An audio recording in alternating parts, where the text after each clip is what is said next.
From an all-time high to a 50-day low, Nvidia just accomplished something that we almost never see in markets. And with the rare candlestick pattern, could this be the beginning of something not so good for the stock once again? In today's video, we take a look at what just happened to markets over the last 24 hours and whether it changes our plans over the next weeks, months, and possibly even year. Well, in retrospect, of course, a lot had to do with too many people turning bullish. And as we see, there's always a price to be paid. Liquidations across the board, $500 million getting wrecked in crypto in under 24 hours. But in today's video, we take a look at something a little bit more sinister. Are yields heading for 5%? Yep, it could be possible. Let's talk about it right now as we cover stocks, commodities, and cryptos. Guys, this one is not to be missed. Well, welcome back everybody to The Daily Show. My name's Tom, and in today's video, there is a lot to discuss. Obviously, Nvidia, the most popular stock in the world, went to a 52-week high and then got crushed back down. Dark pool trades at the end of the session, options flow going wild, and of course, a rare Mariposa candle setup. In today's video, we'll take a look at all of that together and break down what is happening for us as retail traders. But just a quick reminder, if you're new here and you haven't subscribed, make sure to do so. 2025 is going to be one of the wildest year in markets we've seen, up, down, and all around, and it's not going to be that easy to navigate. So join us as we go through unpacking what Wall Street is doing each and every day of the year. Let's break down though, first up, Nvidia. Jason Gotford over on X posted that this is one of the craziest moves ever he's seen. And obviously Nvidia hit a 52-week high, that 150 plus, big call wall level, big issue there, of course, always. And then on the same day, it closed lower than it was 50 days ago. In 25 years of being a public company, it's never suffered anything close to this. So that's pretty significant. What a move, a huge move after getting squeezed day on day on day. So it was obviously a Wall Street trap. Now the question is, has Wall Street bought back in at the lows? Well, as we posted over on X, links in the description down below, we're always posting these particular style of charts and stuff, so make sure to check them out. 5.86 billion right at the low was transferred, and this is a big trade. That is right at the low, big trade coming through, and now we need to look at obviously where the price action confirms this is a buy or a sell. I would guess it's a buy. Interested to know what you guys think in the comments down below. Do you think that's a buy or not? Let's now look at liquidations. It's not just the stock world that got liquidated, it was the crypto world as well. Big falls across all of the coins after having quite a lot of nice ramps, and we now saw $540 million getting liquidated over the last 24 hours, 450 million of that coming very swiftly in the last 12 hours, and of course, these were most likely a lot of retail trading positions. Look, this is the nature of crypto. We always see this type of stuff and we need to be paying attention to it. So, in general, is this what we kind of thought could happen? Yes, we got breakouts on Bitcoin, breakouts on Solana, breakouts on Ethereum. This seems to be a flush, but we're going to want to look at inflows, which we've got a chart on very, very soon. Let's break down some volumes now for the S&P 500. Now, a few people were sending me these types of charts, and I want to kind of step it through with you guys just to see, obviously, how volumes really trade in the markets, why you don't want to be paying attention to most of the day, and instead you should be actually looking at the close more than anything else. Now, we've often said on the channel, the close is the key, and you'll notice that when you look at the volumes compared to the volumes on the opens. But where do retail traders trade? Well, it's always the opens. Look at a week ago. Retail was not that active in markets. All of a sudden, everyone's active on the open. Notice that the close was always pretty consistent through these times. So this is important to note because whenever you have more activity in the mornings and then you get those kind of flushes, you really want to be paying more attention actually to what's happening after that close. Are they still buying? Are they still transacting heavily into the end of the day? Are we then seeing more transactions in the morning that are possibly getting trapped by the afternoon? These things do matter. If you're interested in charts like this, we'll be posting more of them over on our X account and obviously putting them in the video. But I just thought this was a great visual representation to show a lot of you guys out there why it's so important to look at the close more than anything else. The close matters. Nothing else really matters. Let's move over here to the S&P 500 and a great chart from Grant Hawkridge over on X, which basically goes through something I've been thinking about, and obviously most of you are, which is does this breadth matter? Now, the reason why we have to say does the breadth matter is because when we go back to previous periods, let's say 21 or some of the famous highs in markets, often markets will kind of do something like this. They will slowly go sideways with big ups and big downs, and the whole time that happens, we'll see breadth deteriorating. Now, that's happened with the 2018 highs, 2021, 23, and 24. So we've got to ask ourselves, is this time any different? For anyone to say to you right now that the market is the best they've ever seen, that is absolutely delusional. It's been pretty good for the last 2 years, and it's been particularly easy over the last 12 months. But as we've mentioned, 2025 is going to hit different when it comes to markets. And this breadth obviously has some signs of concern. Therefore, we need to be paying attention to it. We need to be looking at the price action whenever possible. So something to keep in the back of your mind this year. Another thing is obviously the first 5 trading days of the year. How is that going to end up? Is that ending positive or negative? Well, as of now, of course, we'll get an update on this. We're starting to look very shaky.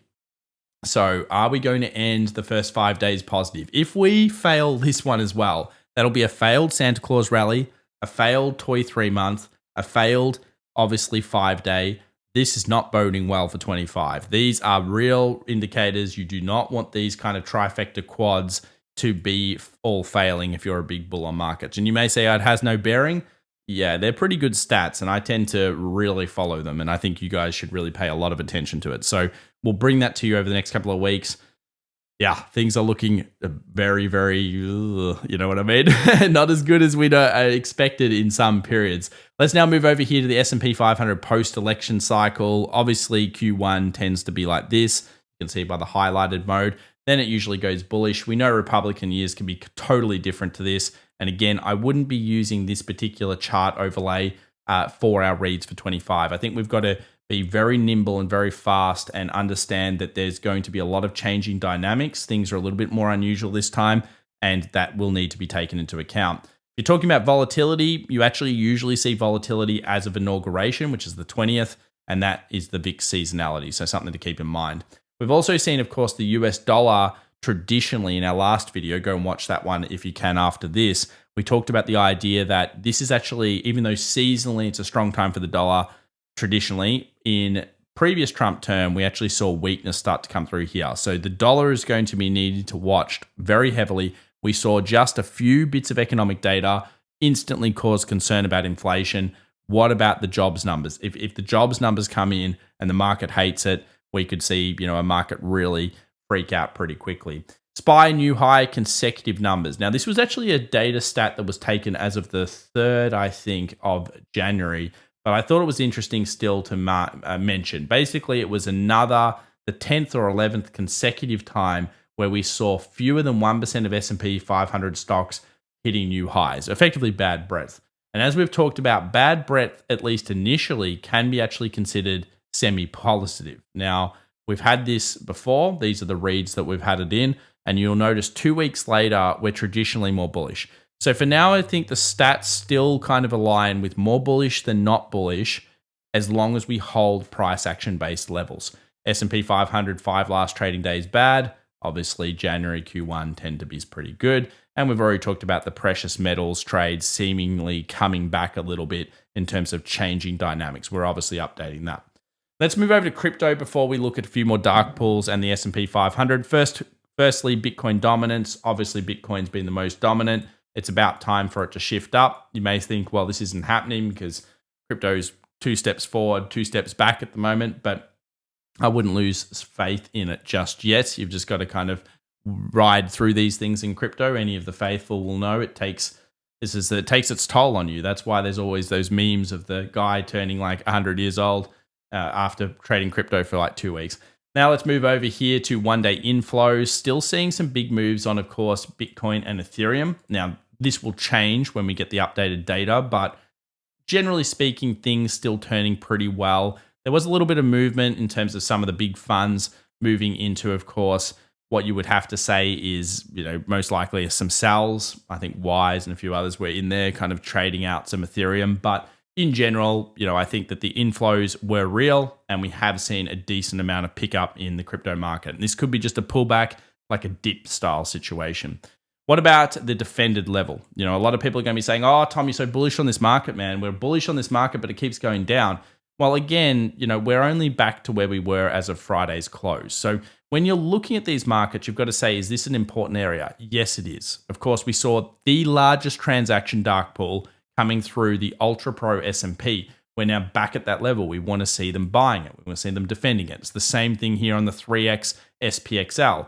Are they going to buy this dip after freaking out the market? And you'd have to suspect they may, but of course, somebody must have known about this short coming through as the largest trade was cleared up on the Qs at that kind of resistance high. So remember, it's been a down trend like this on the Qs, and this trade is effectively executed around this point here. So it's dropped down like that.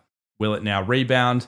For you to be ultra bullish, you're wanting to see this downward trend obviously break up. We'll check it out in a moment. Now let's move over to the S&P 500. Now, a lot of people are making a big deal about this sell-off. Again, it hasn't taken out this low. It hasn't taken out the significant 5,700 area. So really, it's still in an upward trend. You could still argue that there is a head and shoulders pattern here that's active. Obviously, we have not squeezed past 60.50, but as you'll find out in a moment, there are a lot of puts sitting right around this level. Let's take a look at the futures market. Futures market trading that key support zone that we've had highlighted for a while. These are the upgraded options levels for the next 24 hours. And if we actually have a look at the S&P in terms of options levels, you'll notice it is more than likely that the market will try to buy up a little bit. And the reason has just got to do with these zero DTEs. Take a look at the next 2 days. We've got puts sitting at 59.40 and then puts sitting at 59.40 again. That's 2 sessions of 59.40. Pretty strong puts sitting around these areas. And obviously quite a lot of people may want to go short on the markets based on what they've just seen. I would guess that Wall Street will probably support this level. And you'll notice that 5,900 has been on our charts for a little while as a massive GEX level for just before inauguration. So I still think the market looks relatively good. Obviously, we start losing these areas price action wise. That can create a significant negative gamma effect and things can go bad pretty quickly. On the Tesla front, no changes here. Obviously, still sideways down is the way that we're looking at it. 450 kind of high could be possible. And 340 would be an excellent buy the dip zone. So at this point, Tesla not showing us too much. But then we move over to Nvidia. Wow. We know 150 is a pain. So 150 has been the pain in Nvidia's ass, I guess, for quite a while now. We haven't been able to clear it. 148, 150, 148, 150, sell every time. We're back to the 140 level for this options expiration week. Will we be able to hold above it? Everything above it is positive gamma. And generally speaking, that's what we're looking for. Obviously, a lot of calls now starting to get struck at 160 and all of these levels. So people were getting hyped about it, but 150 is the key one. And as you'll notice when we look at the price action soon, it really is going to come down to, can we break out and also get past this negative pattern? So let's talk about the concern. The concern is reinflation. I'm not necessarily seeing the types of trades go bonkers that you would usually see. So generally speaking, when you're worried about reinflation, you should really be seeing oil go bonkers up. It's going up, sure, so that's certainly there, but that would be one. I'd usually look for copper. Has it been improving? Yes. And we'll actually look at copper right now. But just remember this 4.7 level and non-farm payrolls is going to be, and the meeting minutes also coming up. This is going to be where there's a big fight, and a lot of people are saying the 10-year is going to 5. So that's kind of the concern that some people have in the markets. If you look at copper, I wouldn't say that's going ballistic. So certainly I'd be, a little bit skeptical of whether this reinflation narrative is really the big problem right now. Do I think there's reinflation in 25? Yeah, we spoke about it last year, but we're not really seeing that the types of stocks like we would usually expect iron ore, copper, oil, all to really be flying when it's super concerning. And they've picked up, but they haven't really gone crazy. Some decent opportunities in the oil stocks at this stage. What about the bonds market? Well, the bonds market continued its way down, so it didn't look like there was too much concern there, which I think is decent for the buy the dip. Obviously, we saw home builders drop a little bit. High yield junk also dropped, but in general, bonds market was fairly solid throughout all of that kind of calamity of the last 24 hours. The US dollar held the daily 20, still no weakness in the dollar. So we still maintain it's more bullish neutral at this stage. Gold held up pretty well considering, finding a bit of resistance around 2660. No problems there. Still looks okay on the charts. And silver maintained itself pretty well as well. So as we said, the sentiment may be shifting, especially on silver, and we're looking for some of these alerts to be hit to get those investors to come back in. Oil on its way to 75.80 still seems very likely. Oil absolutely ripping, but still not going ballistic. I mean, you put this in perspective, and we've been here several times before, back here in October, back here in August. So it's just kind of, rallied up a little bit. And if you take the percentage and you work it down from the low, it is up about 11, but it, of course, has been much higher at many times in the past. So oil moving towards that 75.80. For this to break through here, I think is when you're really getting concerned on the yield. Now let's move over to Tesla. 340 would be a sweet buy, fill the gap. No real updates on Tesla other than that. I think it's kind of in the middle of nowhere land. Semiconductors dropped. Certainly a nasty candle. There's no doubt that this is not exactly what you want to see, but the general trend is still up. It did find resistance up here. Decent sell. I wouldn't say I'd be too concerned about it. We're just back on a few sessions. So let's see how the market picks it up over the next 24 hours. So most people are talking about this, the Mariboso candle or whatever you want to call it. Now, what it really is, and I'll show you a highlight over here. So you can see here, it's called Mariboso Black. This is the candlestick that has no shadow, which extends from the red-bodied candle at the open to the close, or even at both. In Japanese, the name means close cropped. Anyway, we don't need to know about that. So the main thing here is it's a relatively rare candle, but it's just a candle by itself. Now, a lot of people are going to be going on about this and saying, well, it's sold off here and then went sideways. It's sold off here and went sideways. So what I did was I put on both. I put the black and the white on, which is the more green or bullish tinge. You can see here pretty much a false signal on the buy end. Not that great a signal on the buy end. And I just went through and wanted to show you them. So here are the signals. It's not bad. I mean, obviously it's better than nothing. And you should pay attention to it. Better than some people's trading techniques. But if you wanted to put this on, you can get the indicator in TradingView. But you can see here that the tops and the lows being formed around here. Now, I don't personally use this all the time or anything, this particular candlestick. It is certainly a large trade. It's unusual. There is no doubt this is a very unusual thing. So now we're going to need to see flow options. We did see dark pool. So we saw a large dark pool come through.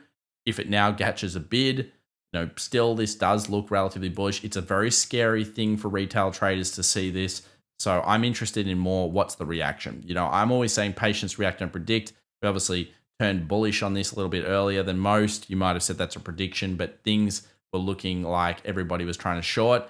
It did squeeze. Now we've got to see whether the reaction is bullish. And remember, if it now gets through 150 plus, it's going to be such a good buy. So people are really going to lose a lot, I think, if they're going to short, and it does do that. Let's move over to the AMD trade or position. Still holding really well, actually, only down 1.71. So I wouldn't say that's any type of freak out. No alert set above there yet. What about China? A few people losing faith in this. That's fine. You can lose faith in it. You can do whatever you want. But generally speaking, it's still holding that nice defended level. Obviously, we've got that stupid 20,200 zone. And it's a game of cat and mouse. When will China give enough stim that the market likes it? We'll find out. CN10Y, certainly a concerning 10-year, though, read. That thing just keeps going down and down and down. So it's not for the faint-hearted. We're obviously looking at price action, but I would say it's on defensive level at this stage. US 2K, pretty nice level if you're a buyer.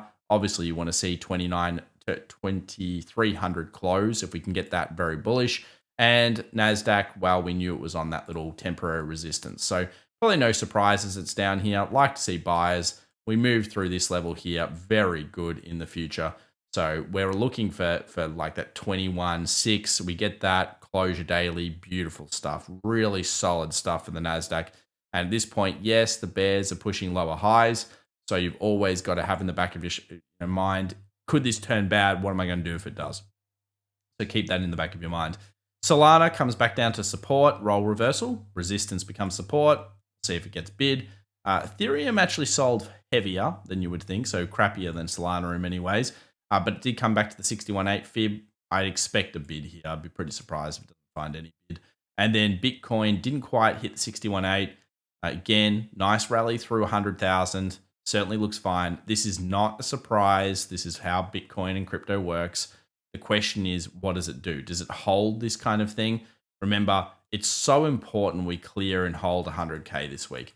It's really important because we had all these nice bullish wicks. Then we started to get a bit negative. Then we got this nice bullish candle. We need to clear this to say, you know what? Yes, the bulls are here. Those inflows are real. Things are significant, and we'll be watching for that one. When you come into news, it's going to be FOMC meeting minutes that could move the market. Obviously, we've seen how jittery the market wants to be. So anything to do with inflation or concerns is causing all sorts of movements in large flows. And on Friday, that means that non-farm payrolls could be a really huge event. So make sure to pay attention to that. We will update you guys as soon as we have more information. If you enjoyed today's video, remember to subscribe, everyone. 2025 matters to all of us. 2026 is even more wild, in my opinion, and therefore we need to be paying attention to all of it. Follow us on X. Make sure to check out our stuff. And yeah, it's going to be a great time if you know what you're doing. Thanks so much, guys. Bye for now. You have a fantastic day.